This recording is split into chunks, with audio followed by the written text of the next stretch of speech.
Right, so this is going to be a different video than anything I've ever done on this channel. This is going to be a reaction video. A friend sent me this link to a video of a walkthrough of a Toys R Us in 1991 and asked me to do a reaction video of the Lego aisle because he wanted to see what I would think of all this nostalgic stuff. Now, he had no way of knowing this, but 91 and 92 are what I consider to be the two greatest years in Lego for me. And that's entirely because of my nostalgia. Those were the two eras that I was a young kid and I could get Lego and I wanted Lego and I pored over the magazines and dreamed about it and saved up for it and all of that. So this is going to be a very nostalgic year for me. I will have had a lot of these sets. I will have wanted a lot of these sets at the time. And I probably have almost all of them now, but I didn't when I was a small child. So let's take a look. I would have plots going around that corner. Oh, we're pausing it here because I had that castle. That's the King's Mountain Fortress, and it was the first set that I had that had one of those raised base plates. And it came out this year. I think the next year, the Black Knight's castle also was on a raised base plate, and I wanted that one so bad, and I didn't get it until much, much later. And when I did build it, I was right. Yes, it was definitely the superior of the two castles. But this was the first one on a raised base plate. And I got it for Christmas, and I remember getting it and opening it and building it and loving it. And it was really, really cool and adding to it because it was just such a wonderful platform to build on. So, yeah. All right, let's move on. Moving on around the corner. Move along. Move along. Get out of the way, lady. We're pausing it here again. Okay, what do we have here? I think down in the bottom left, you can see the Black Sea's Barracuda, the Monorail, the big shipping set. I have no idea what it was called. I was never big into city, but I remember those big boats where they actually would float and they had shipping containers and cranes and all of that. Beautiful stuff. I can see the Dorado Fortress. Oh, did I want that? Again, another one I didn't get until much later. It was also on a raised base plate, but it had water around it. I liked the... I didn't have a lot of pirate. It was fairly new at this time, but I got a lot of the smaller pirate sets. I didn't have any of the ships yet. I don't think I got a ship until at least 92 or 93, when the smaller ship, the Renegade Runner, came out, and then I got the Imperial flagship. But I wanted the Black Sea's Barracuda, and I wanted the Caribbean Clipper, which I don't see here anywhere. But I didn't get any of them. But I did have some of the islands, the little island sets. I had a bunch of them. And then I never did get either of the big forts until much, much later. I ended up buying them or getting them in collections and stuff. So, all right, let's see if we get any closer footage. Moving in. Oh, yep. Zoom out. Oh, what do we got? Yep. I see the Mega Core Magnetizer there. I think I see Lagoon Lock-Up. Not a good angle. This is a weird angle, sir. Move. Get us a better angle. Move the camera, sir. Oh, there we go. Okay, here we're going to have to pause because I need to go over these ones. The upper left-hand corner, we have the Forestman's Crossing. I wanted that one so bad because of the river base plate was so cool. It was a printed base plate. Another one I didn't get until much later in life, and I loved it so much. I wanted it so much that it actually is in my big castle. An upgraded, modernized version of it. Is part of my big castle diorama, because Forestman was just a huge part of something I loved. Then we have the aerial Intruder, that Blacktron set in the bottom left. I had that one, and I loved it. I loved the modularity of it, how it came apart, and the vehicle that came out. All of that was cool.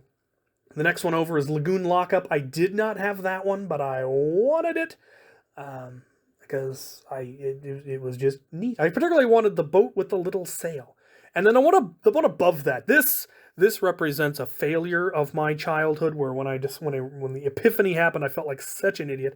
I've mentioned it before in my video where I showed all of the Gray Castle expansion sets. So I built all of the Gray Castles, the King Castle, the Black Falcons Fortress, and there was a third one that I can't remember the name of. And then there were a whole bunch of little expansion sets, a guarded inn, a blacksmith shop, an armory, just extra wall sections with siege engines and all of that.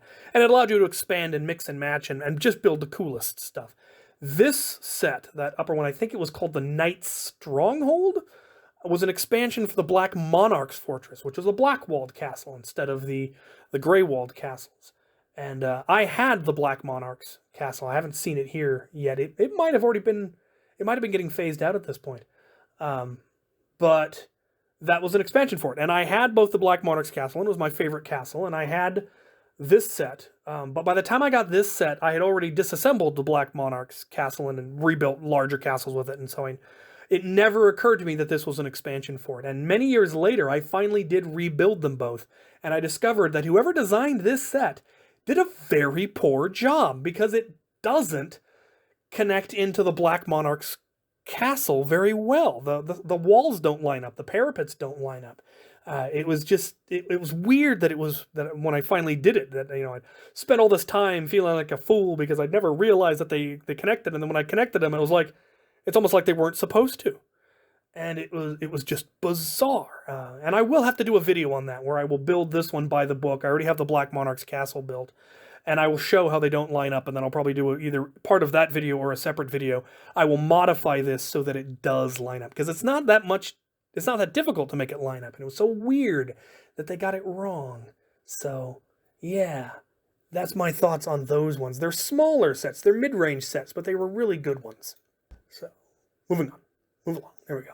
Moving over, it looks like mostly city, never something I was interested in. Here we have the bulk stuff and the simpler stuff, for early builders, the non-system, not part of a special series. Why are we following these two? Don't follow the kid. Look at the Lego. What? Back. Yeah. Go back. What are you doing? Yes. Too simple for your son. He wants system stuff. Move over. Okay, what haven't we seen? There's the space shuttle up there. I think we already saw this angle. There's the Caribbean Clipper. There on the side aisle. The blue-sailed pirate ship. Okay. There's the mega-core magnetizer. I wanted that one. I think I ended up buying myself that monorail. Wanted it as a kid. I think is that the city monorail? I don't know if they were out at the same time. Can't tell, the angle's not good. Quit showing the lady with the orange Uzi. I would love to have an orange Uzi. There's another Forestman set there just on the edge. Bobby Dolls. Barracuda some more. Just, what I wouldn't give to have all of those sets re-released at their original retail price. I would drop so much money. I would buy all of it. All of it again. Just to have it, and then I'd buy another one just to build it. All right. I think that is the end. And, yeah, so much nostalgia. All of it, just all of it. I would love all of those sets again. So, that was fun. I enjoyed that. Thanks. That was a great idea doing a reaction of that, because... Train? I don't know, what's there? There had to have been train at this era. I didn't see any. Weird. Alright. Well, anyway, this was something weird and new. Let me know what you thought, and thank you guys for watching.